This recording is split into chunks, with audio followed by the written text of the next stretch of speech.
Yo, what's going on, guys? Welcome back to a brand new video. Actually, after the intro don't mean shit right now.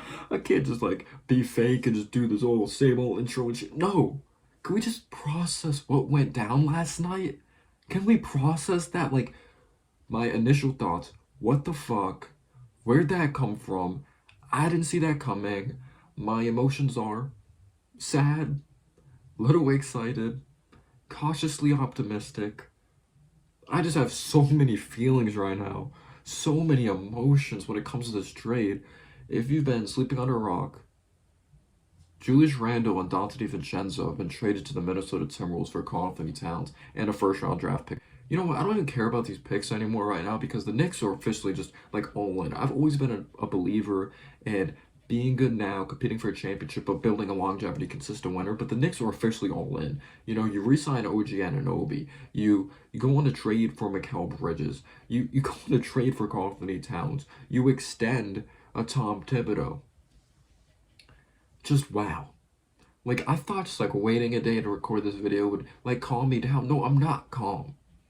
Before we get into Karl-Anthony Towns, because I know tons of Knicks fans have different emotions. Some Knicks fans are saying or non-Knicks fans, because they're saying, I'm not a fan anymore. I'm done with this team. I'm pissed off. The chemistry was there. The Knicks are trying to get too cute. Why make another move? But I wanted to start off by just saying thank you to Julius Randle and DiVincenzo. I'm going to start off with Julius Randle. Probably one of the most polarizing Knicks ever. I feel like Knicks fans either love this guy or didn't like this guy. I know some people that had mixed feelings with him. I feel like I was fair with Randle when Randle wasn't playing good and when I felt like his attitude wasn't consistent out there on the floor or his mentality. I criticized him. But when he played good, I gave him credit. You know, that's what you should do. You should hold the players accountable. You should be real. Of course, players are allowed to have bad games, but I really care about effort out there on the floor. Are you giving it your all every single night? But Julius Randle is one of the most unique Knicks, or one of the most unique players I've ever seen. First off, let's start off with this. Back in 2019, when Knicks fans wanted Kevin Durant to come here, when they wanted Kyrie Irving to come here, or maybe they wanted a consolation prize of Jimmy Butler or Kemba Walker, none of those guys wanted to come here. Don't get me wrong, we just came off of winning 17 games. Yes, we had a top 3 draft pick, but the Knicks just were abysmal. You know, we had this long playoff drought.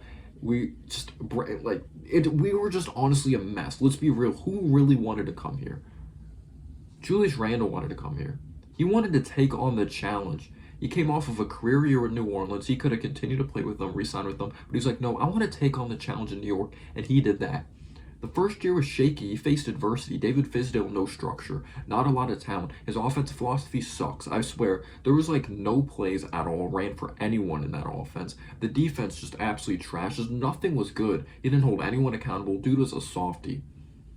We had RJ Barrett on that roster, obviously. Marcus Morris. And RJ showed some signs his first year, no doubt about it. Marcus Morris was really solid for us, but everyone's going to take a look at the guy we paid, Julius Randle.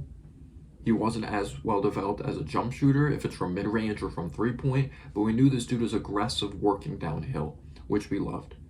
Yes, he got buckets for us. Yes, he scored tons of points, but was he the most efficient player in the world? No. Was he the greatest jump shooter? No. Did he make terrible decisions at the end of games? Yes. Was he a good defender? No, not really. But you can't fully blame him because our head coach was so bad. You need someone that could hold this dude accountable, really build in a structure. This dude could have been down on him. We draft Obi Toppin. Knicks fans are like, yeah, he's definitely out of here. He plays the same position. We just drafted Obi 8th overall. Randle goes on to have a career year, goes on to become an all-star, top 10 draft pick. A lot of people are just labeling him as a role player. Dude goes on to be an all-star, average 24 points per game. He's hitting follow-away jumpers. He leads us to the playoffs for the first time since 2013. When we had Jason Kidd, when we had Raymond Felton, when we had Chris Copeland, Karl-Anthony, Iman Shumpert, J.R. Smith, Steve Novak, Tyson Chandler. You know, we had Kurt Thomas when he was a million years old. We had Kenyon Martin on the roster. Did not mean to throw shade at Kurt Thomas. But it was a long time. Was he successful in the playoffs? No. And it did raise some concerns with his basketball IQ. Can he get the ball out of his hands quick enough? Is he settling too much outside on the perimeter? And let's give credit to Derrick Rose. He definitely was a part of a reason why we were successful as well going to the playoffs. But Randle's a big piece of it. Dude was a freaking all-star. And we're saying, we need to get this guy more help. Didn't really do that next year. We got Fournier, freaking Kemba, Honestly, that year sucked. And let's be real, Randle's attitude sucked. He did not show consistent effort. His shooting was down. He was not an efficient three-point shooter. When pressure was on, he was not performing. He wasn't good. He wasn't named an all-star. A lot of Knicks fans are down on him. When you do the thumbs down to Knicks fans, especially in New York, that big of a market, a lot of people say you're cooked. Dude put in the work, was an all-star 2 years in a row. He was a 3-time all-star with the New York Knicks. Jalen Brunson took the pressure off of him. Dude was freaking awesome. Got injured around playoff time, though, unfortunately. And this latest year, he didn't play at all in the playoffs because unfortunately got hurt due to that shoulder, which really sucked.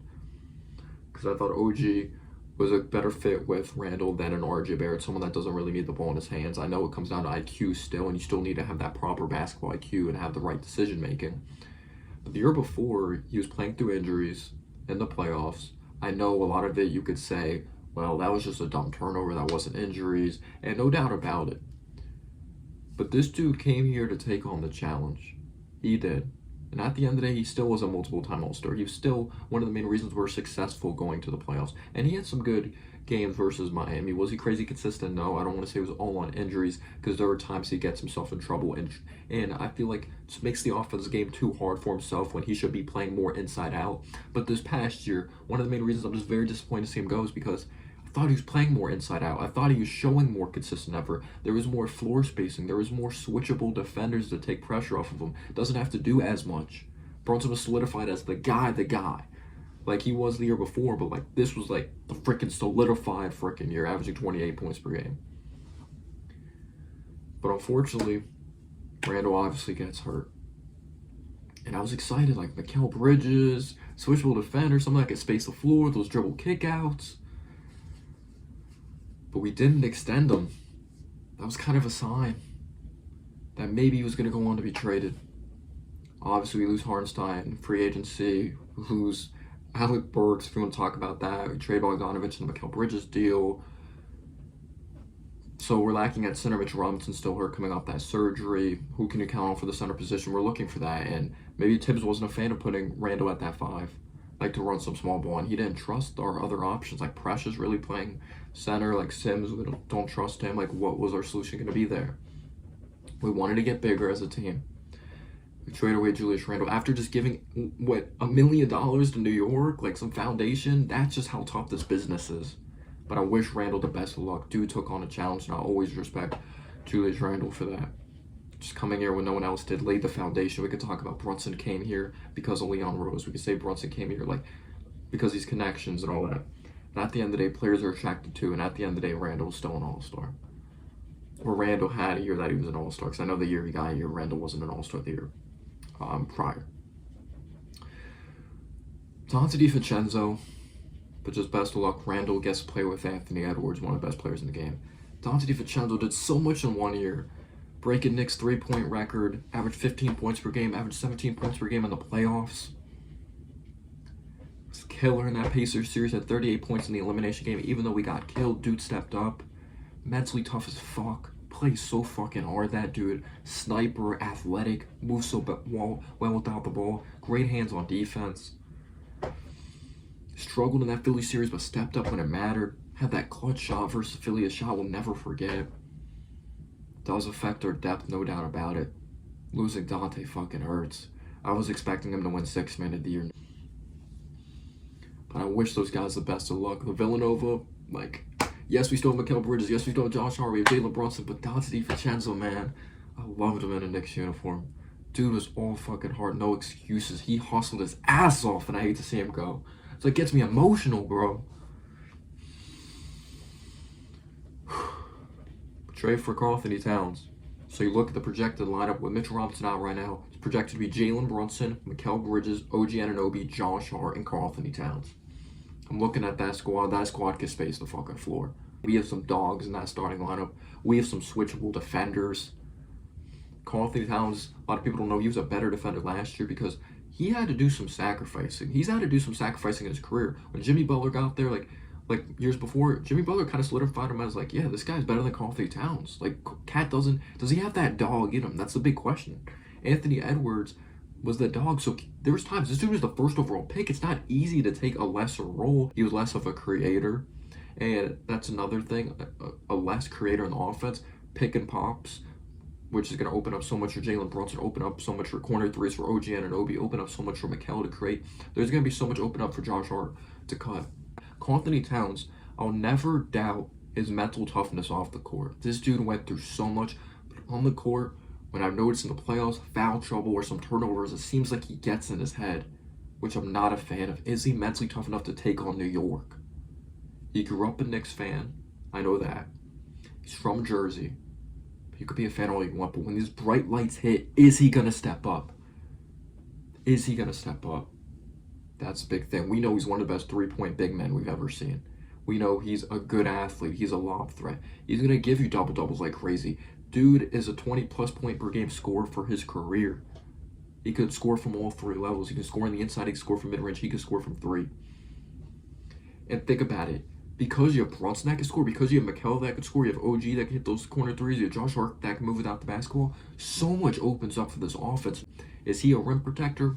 No, he's not as good of a rim protector as Mitch, even though obviously he's more of an offensive game than Mitch. But us losing Hartenstein, like losing a center in Hartenstein in free agency, Mitch Robinson getting hurt, the Knicks panicked. They're like, we need some freaking size here. So no doubt the starting lineup looks great, but the bench, man, there's so much pressure on McBride. There's so much pressure on Cameron Payne. I was thinking about Marcus Morris, but we waived him. So I guess we kept Landry Shamet over him. We waived Chuma Okeke. So Cameron Payne, he's a microwave guy. When he gets hot, he can get going, no doubt about it. Miles McBride, he's going to have to develop creating a little more. We know he's a good spot-up guy, but can he be consistent enough off the bench? Precious isn't a natural scorer of the ball. I feel like he lacks the feel, but we know he competes very hard defensively. So I look at the lineup looks stacked, but chemistry still matters at the end of the day. Did the Knicks get too cute? Did they have to make another move? Not gonna lie, the offensive firepower off the bench does scare me. It does. Maybe when Mitch gets back, then Josh Hart moves to the bench and that helps out things. And then we'll have Cat at the 4, and then we'll have Mitch Robinson at the 5. And I know a lot of people might not be a fan of that because they're like, whoa, look, Gobert couldn't space the floor. And yeah, Cat could space the floor, but that didn't work out. Like those 2 7-footers out there. But Cat's still a very talented basketball player. Played 60 games last year. He was injured the year before. He only played like 20-something games. He had a lower body injury. But man, it sucks to see Randle go because I thought this was the best fit team around him. When it comes to floor spacers, when it comes to versatility defensively, not having to do too much, you wouldn't be as fatigued at the end of games. Did the Knicks get too cute here? I knew the Timberwolves were kind of they were gonna have to trade someone because like their salary cap, they're over the cap, and they're like, we have to choose Gobert or Cat. Who's our big moving forward? Nas Reed showed he's a beast, bigger role, but I think Randle will still start. But they got good play. I wish Randle and DiVincenzo the best of luck. At least they went to the West, didn't stay in the East. But man, I'll never forget those guys. I'll never forget culture-setting player Julius Randle. DiVincenzo, I won't forget him. I welcome Karl-Anthony Towns to New York Knicks. Bobby Line. This kind of does hurt. This does hurt. We'll see how the bench is. Cat used to play under Tibbs. See if he's built for Tibbs. And I hope, like, the depth kind of scares me.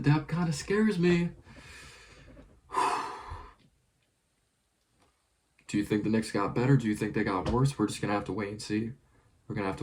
But we have a big that can space the floor now. People that wanted that. Someone that can pick and pop, give us easy shots in the offense. Dude's a natural scorer. You send him to the line, dude's natural there.